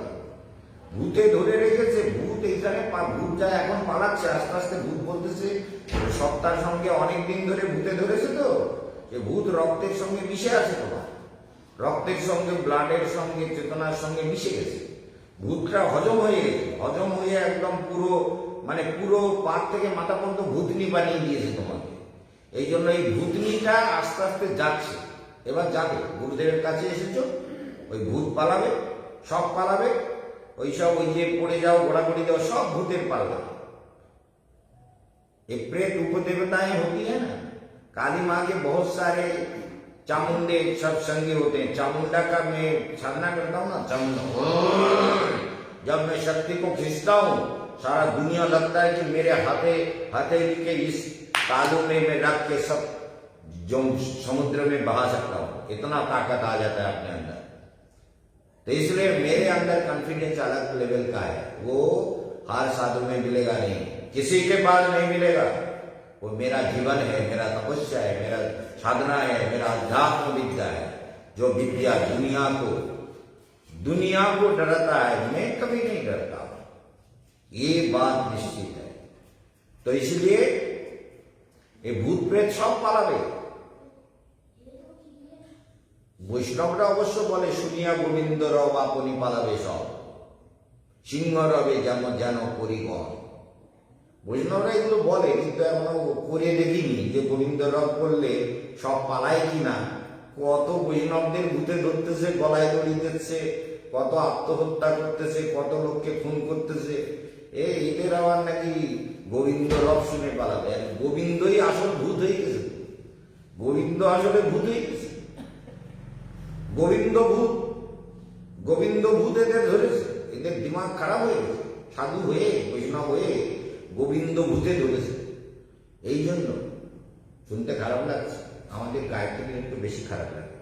বলে মহারাজ এরকম বলে, গোবিন্দ ভূতে ধরেছে। জানেন क्या समझे? गोविंद भूत बन के बोलने की बात है। तो इसलिए वो भूत का नाम गोविंद है। वो हमारा वृंदावन वाला गोविंद नहीं है, वो भूत ही गोविंद है। वो गोविंद बन के भूत बन गया। तो कृष्ण गोविंद नहीं है, लेकिन वो भूत सबके सिर पर चढ़ा हुआ है। जो तपस्या नहीं करेगा, वो चाहे वैष्णव बने, चाहे रामानंदी बने, चाहे और किसी संप्रदाय का साधु हो, जो तपस्या नहीं करेगा उसको भूत भी पकड़ेगा। कभी गले में रस्सी डाल के झूल जाएगा, कभी भिक्षा मांग के खाएगा, कभी कुछ किसी का अन्याय करेगा, दुष्कर्म करेगा, दुश्चिंता करेगा। ये जीवन का है। तो भगवान बोलছেন, যে দেবতার পুজো করতে চায় তার প্রতি শ্রদ্ধাটা আমি বিধান করি। जो जैसे देवताओं का पूजा करना चाहता है, उस देवताओं के प्रति उसकी जो श्रद्धा है वो मैं देता हूं। मुझसे ही श्रद्धा मिलती है। श्रद्धा देना मेरा काम है। क्यों? कि जीव जैसी कामना करेगा उसको ऐसा ही मिलेगा। जैसा भाव है ऐसा लाभ है। क्या समझे? क्या समझे? ठीक से समझे? तो इसलिए अपना कॉन्फिडेंस तैयार करो। महाराज जी के आंखों के सामने आते ही सारा सब कुछ कमजोरी चली जाती है, समझ गए ना? तो इसलिए अपना कॉन्फिडेंस के साथ तपस्या करो। जो भी कुछ करना है आपने विश्वास से करो, आपने साधना से करो, आपने एकाग्रता से करो, अपने जीवन को उसी हिसाब से ले चलो आगे। যাই হোক, এখন সতয়া শ্রদ্ধয়া যুক্ত আরাধনীয়তে লাভ টাইমটা হয়ে গেছে। লবতে চ তত ভূ তত कामान मयेव विहितानि। भगवान कहते हैं जो भी कुछ तुम संसार में करते हो उसका आराधना का फल भी मैं देता हूं उन देवताओं के माध्यम से। जैसा चाहते हो, भूत बनना चाहो तो बन जाओ, कोई चिंता नहीं है। अगर चाहते हो कि भूत बनना है तो मैं भूत भी बना सकता हूं, समझ गए? देवता बनना चाहते हो तो मैं देवता बना दूंगा। देवताओं से ऊपर जाना चाहते हो तो वो भी हो जाएगा। तपस्या करो। ভূত হওয়ার ইচ্ছে থাকলে আমি ভূত বানিয়ে দেব। যেমন ভগবান বলছেন ওই জন্য जब मयैव विहितानि तानि, जो भी तुम करोगे वो सब कुछ मैं दूंगा, लेकिन उन देवताओं के माध्यम से जिनका तुम पूजा करते हो। समझ? कोई काली का पूजा करे, शीतला का पूजा करे, कोई देव देवी किसी का भी पूजा करे। आप यहाँ इस समय समाप्त करते हैं, समय हो गया। प्राणायाम करो एकाग्रता से। प्राणायाम में बहुत शक्ति है, बहुत ताकत है। प्राणायाम करो ठीक से। रिकॉर्ड इसमें एक शब्द बोले भूल गया। क्या? पता नहीं, शायद आप बोले बहुत अच्छा सूत्र मिल रहा था कि जैसा भाव हो वैसे देवता फल देते हैं, या कुछ ऐसा। हाँ, जैसे देवता के पास जाओगे तो जैसे भी देवता है, बट वृक्ष में देखो बहुत से उपदेवता रहती है। जो बट का वृक्ष है उसमें बहुत से भूत प्रेत भी रहते हैं, वो सब हेल्प करते हैं, उनको भी मैं सम्मान करता हूँ। यहाँ जो बट का पेड़ लगाया तो उसको बकरी, गाय और बाद में थोड़ा बड़ा हो गया तो ऊंट भी खाने लगा।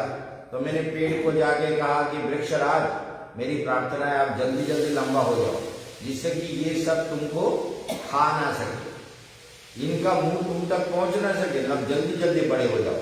थोड़ा प्रार्थना करके प्रणाम किया, वो पेड़ कई दिनों में इतना बड़ा हो गया, ये सब ने देखा, सब ने। पेड़ बड़ा हो गया, जल्दी जल्दी बड़ा हो गया, समझिए? तो ये सब होता है, अपने ऊपर विश्वास रखने से सब कुछ संभव है। भस्त्रिका प्राणायाम।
आंख बंद कर दे।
विश्राम। मूलाधार में मृत्युंजय का ध्यान करो। जैसे रूप का मैं वर्णन करता हूं उसे कभी भूलना नहीं। कभी भूलोगे तो बेकार हो जाएगा सारा शिक्षा। मृत्युंजय का जो फॉर्म मैंने दिखाया है कि एक शिवलिंग है जिसके दोनों तरफ बीच में शिव पार्वती का मुंह दो तरफ है, नीचे काले गणपति है, ऊपर सर्प फन फैलाए खड़ा है। तो ऐसे जो फॉर्म है इसको ध्यान करोगे तो जीवन सुंदर हो जाएगा। इसको ध्यान में नहीं रखोगे तो बेकार हो जाएगा। इतना सब कुछ सिखा रहा हूं, इसको ध्यान में रखो कि मृत्युंजय का फॉर्म कैसा है, उनका रूप कैसा है, कैसे उनको ध्यान करें। सहस्त्रदल कमल के ऊपर वो बैठे हुए हैं और अष्टदल कमल के ऊपर ब्रह्मा जी लाल कमल के ऊपर बैठे हुए हैं। ब्रह्मा जी को ध्यान करो स्वाधिष्ठान चक्र में, मणिपुर चक्र में अष्टदल कमल और नील आकाश के अंदर भगवान नारायण बैठे हुए हैं और शांत रूप में समाहित रूप में विश्व का पालन करता। ओम नमो भगवते नारायणाय, ओम नमो भगवते वासुदेवाय। शंख चक्र गदा पद्मधारी किरीट कुंडल शोभित परम सुंदर दिव्य रूप युक्त नारायण तुम्हारे अंदर, तुम्हारे नाभि कमल में मणिपुर चक्र में बैठे हुए हैं। उनका ध्यान करो और अनुलोम विलोम प्राणायाम करते हुए ध्यान करो।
शांत हो जाओ।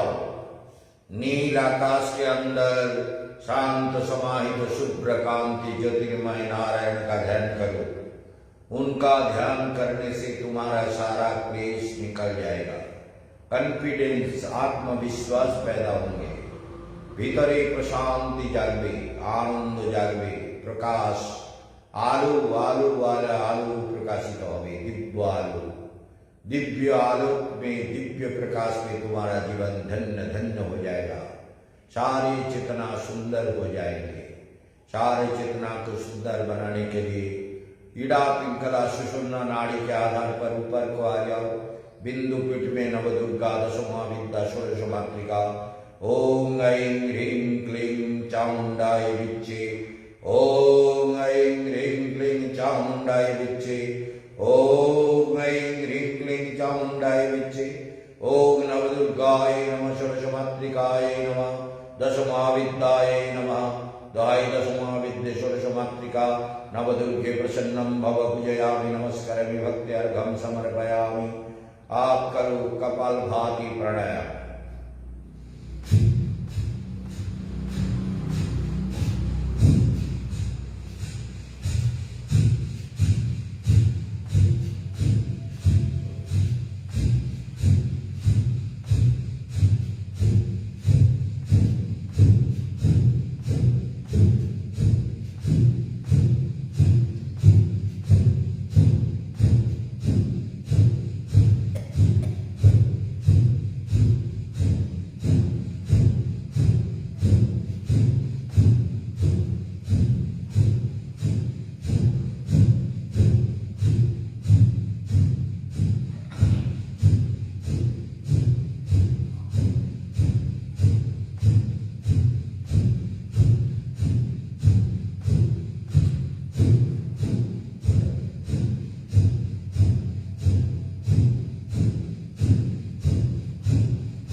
एक बात सुना दो, आंख खोलो, देख लो, आंख खोलो, गायत्री खोलो, सुनो।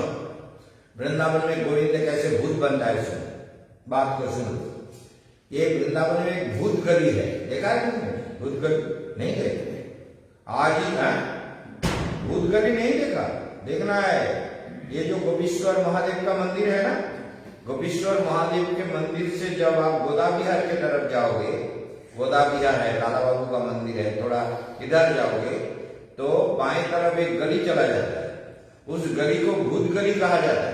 लाला बाबू मंदिर के पहले पहले गोपीश्वर मंदिर को छोड़ के थोड़ा सा जाते ही एक गली है, उसे भूत गली कहते हैं, उसे भूत गली कहते हैं। इस बारे में सुन लो, जान लो भूत कैसा होता है, अच्छी तरह से जान लो। आज जाके देख के आना, वहां टाट बाबा का मंदिर है, टाटिया बाबा, टाटिया, काठिया नहीं, टाटिया, वो टाट पहनते हैं, तो टाट बाबा का मंदिर है। टाट माने जानो चौट, चौट पड़े, चौट पड़े ताकि टाट पड़े, तो टाटिया बाबा का मंदिर है, बहुत महात्मा है। तो वहां पागल बाबा का मंदिर है, जैसे ये पागल बाबा दिख रहा है ना, ये पागल बाबा, वहां भी पागल बाबा का पुराना मंदिर वही है। ये मंदिर तो हमारे सामने बना, लेकिन वो मंदिर मुझसे पहले बना था, आगे ज्ञान गुदड़ी के उधर, वही भूत गली के पास पागल बाबा का मंदिर है। वहां अखंड हरिनाम चलता है, आज भी, यहाँ भी चलता है। तो এই ভূত গলিতে শোনো, এক সাধু ছিলেন, তিনি বেশ সিদ্ধ মহাত্মা ছিলেন। তিনি প্রতিদিন ভোরবেলা 3:56 3:56 के बाद ब्रह्म मुहूर्त प्रारंभ होता है, तो वो बाबा उठ के ब्रह्म मुहूर्त में रोज परिक्रमा लगाते थे, पंचकोशी का परिक्रमा के लिए निकल जाते थे। उनके बहुत सारे शिष्य थे। तो एक नया शिष्य आया था, करीब 1 साल हो रहा था। वो कई दिनों से देख रहा था कि बाबा बहुत सुबह अंधेरे में उठ के कहीं चला जाता है। तो नया शिष्य था, गुरु जी को ठीक से जान नहीं पाया, कई महीना हुआ आया था। वो कहता बाबा कहाँ जाता है, कोई गलत चिंता भावना तो नहीं है, कोई गलत जगह तो नहीं जाता है, बाबा कहाँ जाता है, समझ लो। तो वो एक दिन क्या बोलेंगे तो बहुत समय लगेगा, बाबा पीछे पीछे चलते शुरू करे, समझ में है, बाबा के पीछे पीछे बाबा जा रहा है, अंधेरे में हरिनाम करते हुए बाबा जा रहा है, और पीछे चला जाच्छे, देखी बाबा कोथाय जाए, শুনেছো তো, বাবা পিছনে যাচ্ছে, দেখি বাবা কোথায় যায়। বাবা চলতে চলতে চলতে চলতে বাবা চলেই যাচ্ছে, বলি বাবা তো দাঁড়ায় না, শুধু চলে যায়, চলেই যাচ্ছে। और जिधर स्मशान है ना, पानी घाट, तो उधर वो भूत गली उधर से ही निकलता है। तो वहां पर एक मेला बैठा हुआ है, प्रकाश पड़ा हुआ है, सब लोग मेला दिख रहा है, सब कीर्तन हो रहा है, नाच रहा है, गा रहा है। राधा कृष्ण का मूर्ति, राधा कृष्णের মূর্তি দাঁড়িয়ে আছে, দিব্য সুন্দর রাধা কৃষ্ণ। আর রাধা কৃষ্ণের সামনে ভোগ টোগ লাগিয়েছে, জিলাপি, लड्डू, रसगुल्ला, मिठाई, कचौड़ी, पूरी, ना जाने कितने कितने बढ़िया बढ़िया सब भोग, ভালো ভালো ভোগ লাগিয়েছে ভগবান রাধা কৃষ্ণকে। আর ওরা হরে কৃষ্ণ নাম করছে, কীর্তন করছে, আনন্দ করছে। এখন ও গিয়ে ওইগুলো দেখছে, ওদিকে বাবা কিন্তু চলে যাচ্ছে। বাবা যেতে যেতে একটা গাছের আড়ালে দাঁড়িয়ে গেছে, জানে ব্যাপারটা কি, ওরা কারা। এখন ওই একে ডেকেছে, বলে আসুন আসুন আসুন, আপনি আমাদের এখানে আসুন। আবাই बोला रे, बोले আসুন আসুন, প্রসাদ নিয়ে যান, আমাদের মহোৎসব হচ্ছে, সারা রাত ধরে কীর্তন হয়েছে, সারা রাত কীর্তন হুয়া, কীর্তন हो गया। তো কীর্তন হয়েছে, হরিনাম হচ্ছে, কিন্তু কারা করছে? ভূতেরা, বুঝেছো? গোবিন্দ ভূতের জন্য বললাম, গোবিন্দ ভূত, ভূতেরা কীর্তন করছে, হরিনাম उत्सव। भूतेरा, भूत राधा कृष्ण बन के खड़ा है, भूत राधा कृष्ण बन गया और भोग लग गया, बहुत कुछ प्रसाद। और उसको कहा आप खा लो। एक पत्तल, बड़ा सा पत्तल दिया, उसमें जलेबी, रसगुल्ला, लड्डू, मालपुआ, पूरी, कचौड़ी, बहुत कुछ दिया। बाबा आप अपनी साधु मानुष এসেছেন, আপনি খান, বুঝতে পারছো?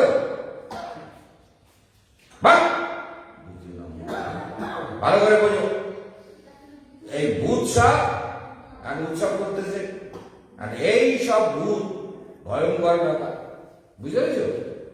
এখন তারা সব উৎসব করে ওটা খেতে দিয়েছে, আর ও খাবে এমন সময় গুরুদেব এসে গেছে। রাইট, গুরুদেব যে এসে গেছে, সব উৎসব সব বন্ধ হয়ে গেছে, হরিনাম টরিনাম বন্ধ হয়ে গেছে, সব বন্ধ, সব পালিয়ে গেছে, হি করতে করতে সব চলে গেছে।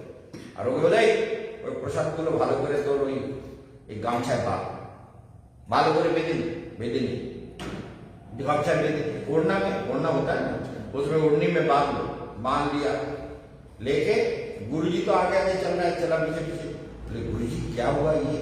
वो तो বুদ্ধিতে আসছে না, কি হলো ঘটনাটা, এরা কোথায় গেল, রাধা কৃষ্ণ কোথায় গেল, এই ভোগ হচ্ছিল, কীর্তন হচ্ছিল, উৎসব হচ্ছিল, আনন্দ হচ্ছিল, সব কোথায় গেল? সত্য ঘটনা, বৃন্দাবনের প্রসিদ্ধ ঘটনা, এরকম কয়েক জায়গায় হয়েছে, মনে রাখো। বৈষ্ণব হলে সব যে ভগবানের কাছে যায় না, সব ভূত হয়ে বৃন্দাবনে বাঘ খায়, মনে রেখো।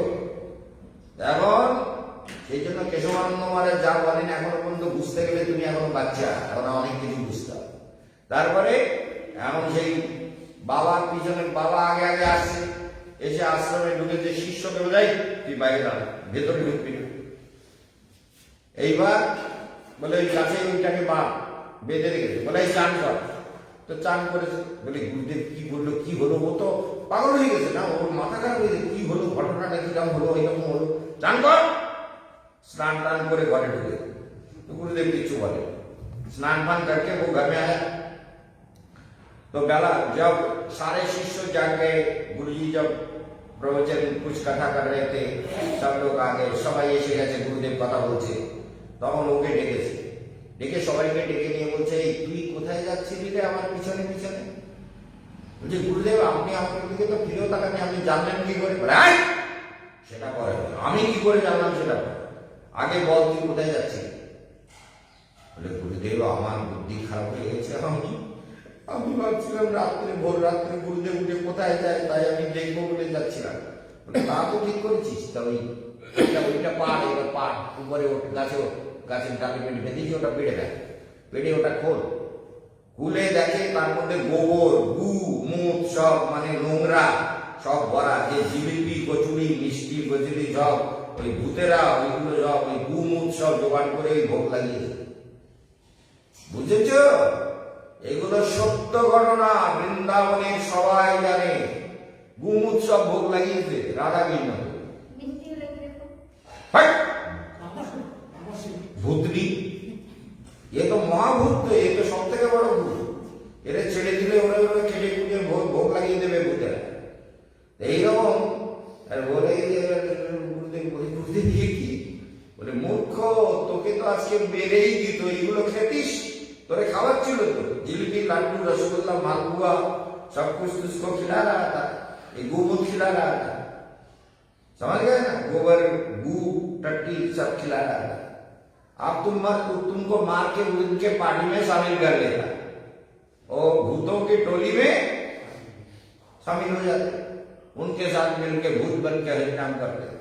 भूतेराও হরিনাম করে মনে রেখো, হরিনাম করলেই ভগবানকে পাওয়া যায় তা না, কেশবানন্দের কথা না শুনলে এইরকম ভূত হয়েই জিন্দেগি কাটবে। কত সাধু ভূত হয়ে পাক খাচ্ছে, সেই জন্য মনে রাখতে হবে। समझ में नहीं, ठीक है। अब छोड़ो, ये बहुत कुछ बोलने में समय लगेगा। आप उच्चाई प्राणायाम करो।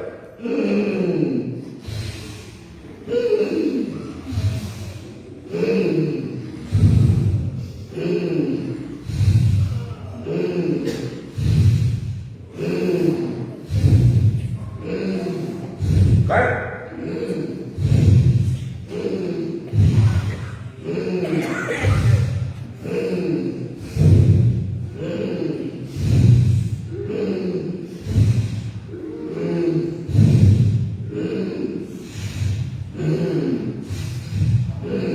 बचपन में जैसे पी लेती थी ऐसे पी ले कर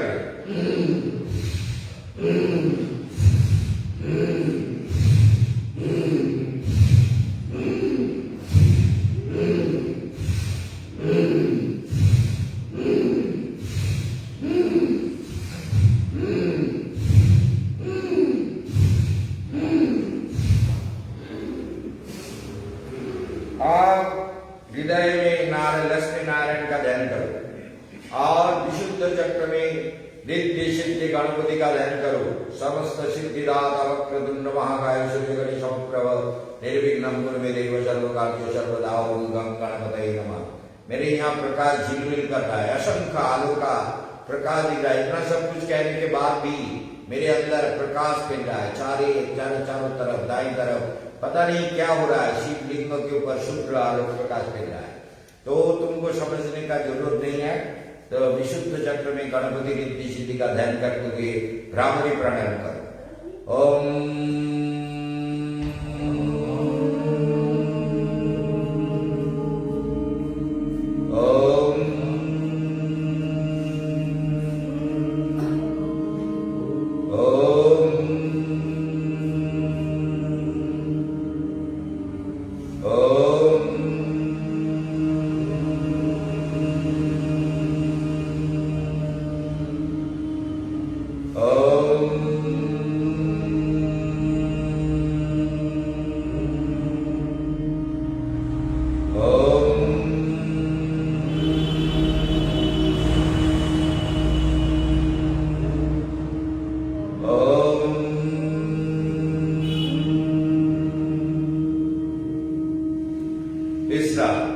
ललना चक्र में राधा कृष्ण का ध्यान करो। दाएं तरफ रामचंद्र भगवान रामचंद्र का ध्यान करो। बाएं तरफ हनुमान जी का ध्यान करो, जो सभी कर्म में सफल देते हैं, सारे बाधाओं को मुक्त करते हैं। सहस्रार चक्र में जगदम्बा का ध्यान करो। ओम ऐं ह्रीं क्लीं चामुंडाय विच्चे, ओम ह्रीं दुं दुर्गाय नमः। दुर्गति नाशिनी जगज्जननी जगत कल्याणी, दशभुजा महाकल्याणी, त्रिनेत्रा विश्वप्रसविनी जगन्माते अहं पूजयामि नमस्करामि भक्त्यार्घ्यं समर्पयामि। ओम ह्रीं दुं दुर्गाय नमः जगदम्बाय नमः। सहस्रारे ब्रह्मा विष्णु महेश्वराय नमः। वाम भागे महालक्ष्मी नमः। दक्षिण भागे सरस्वत्यै नमः। भुवलोकाय नमः। भूत्प्रेतपिशाचाय नमः। दक्ष रक्षसे नमः। गंधर्व किन्नराय नमः। डाकिनी शकिनीभ्यो नमः। मृदुलाबाहिनीभ्यो नमः। सप्तनिम्नलोकाय नमः। सप्त ऊर्ध्वलोकाय नमः। ऋषिलोकाय नमः। तपलोकाय नमः। महर्लोकाय नमः। ब्रह्मलोकाय नमः। कामधेनवे नमः। कल्पवृक्षाय नमः। विश्वदेवाय नमः। विश्वप्रकृतिभ्यो नमः। ओम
और एक बार देखिए।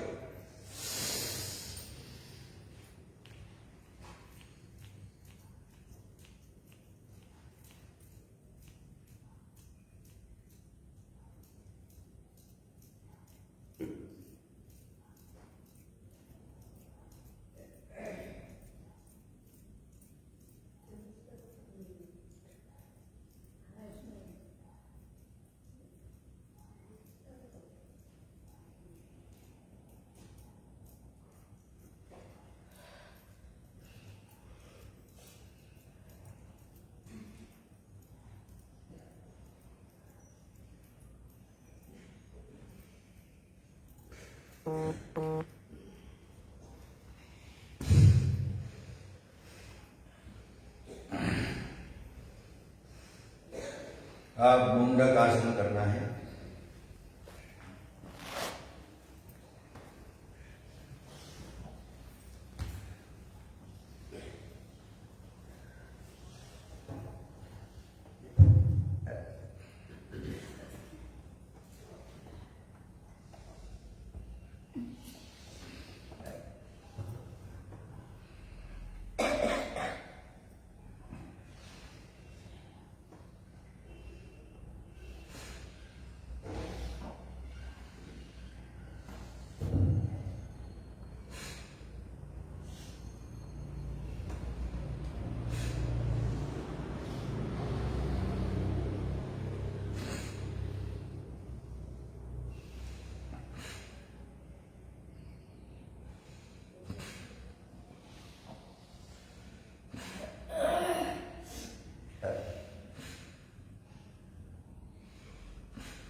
अग्निसार क्रिया।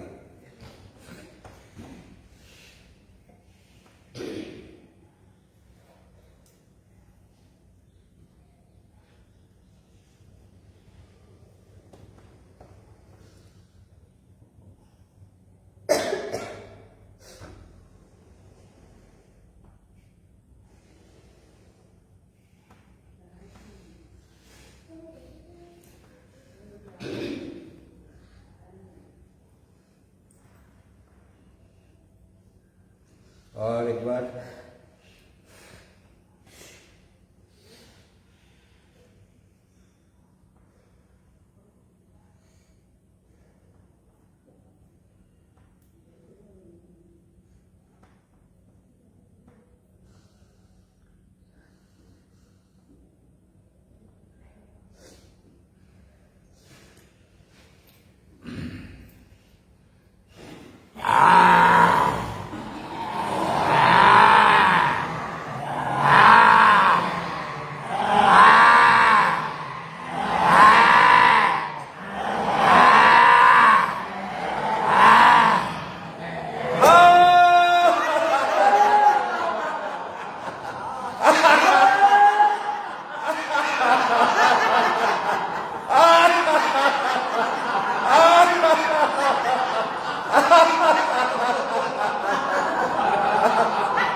এই আওয়াজ হচ্ছে না কেন গাইতে?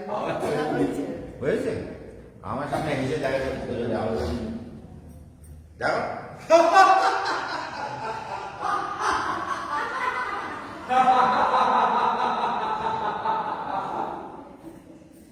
ठीक है, जोर जोर से हंसने से हृदय का डर निकल जाता है, बीमारी खत्म होती है। लाफिंग क्लब और वर्ल्ड में कितना लाफिंग क्लब है मालूम है? ये लाफिंग जोर से हंसने से बहुत कुछ ठीक हो जाता है। ठीक है,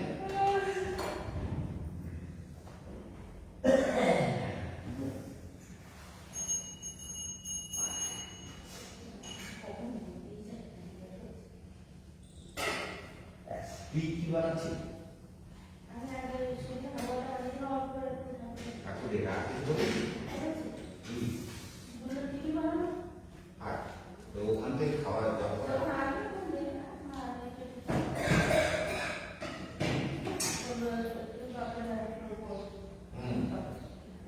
भद्रासन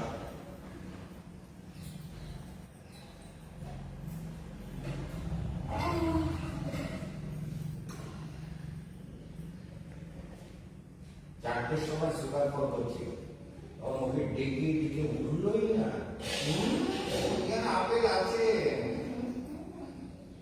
ওঠেই না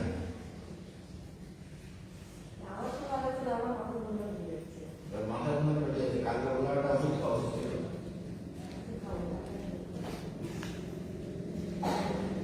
দিয়ে চা খাই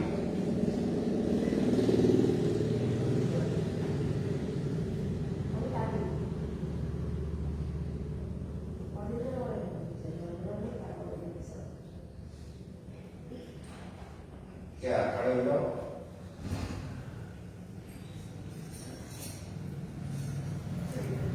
स्टार्ट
তাই বলে যে হাত ধরে করবা যে হাত ধরে আমরা করছি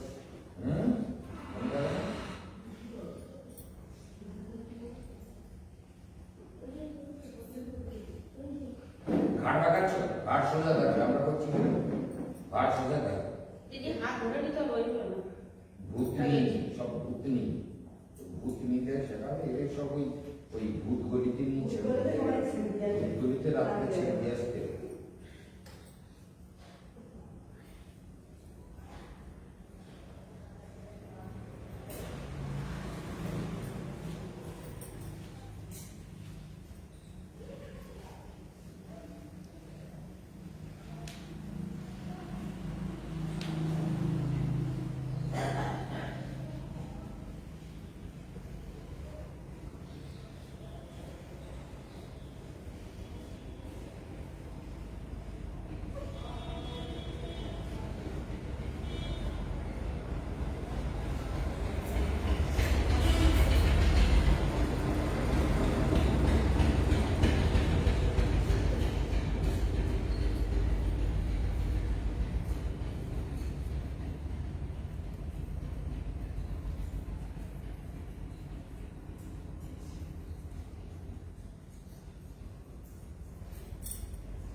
पकड़ो।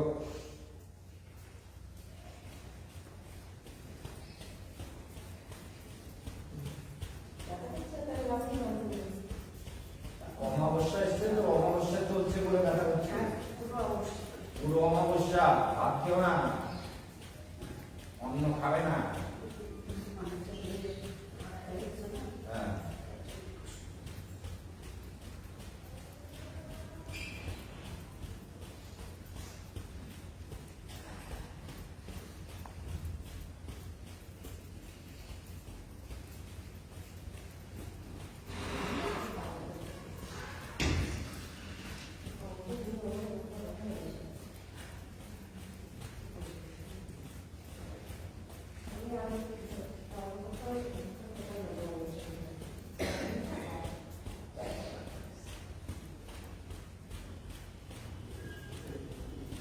अमावस्या में हाथ पैर में थोड़ा उम्र होने से दर्द होने लगता है, तो ये प्रैक्टिस करोगे तो दर्द नहीं होगा।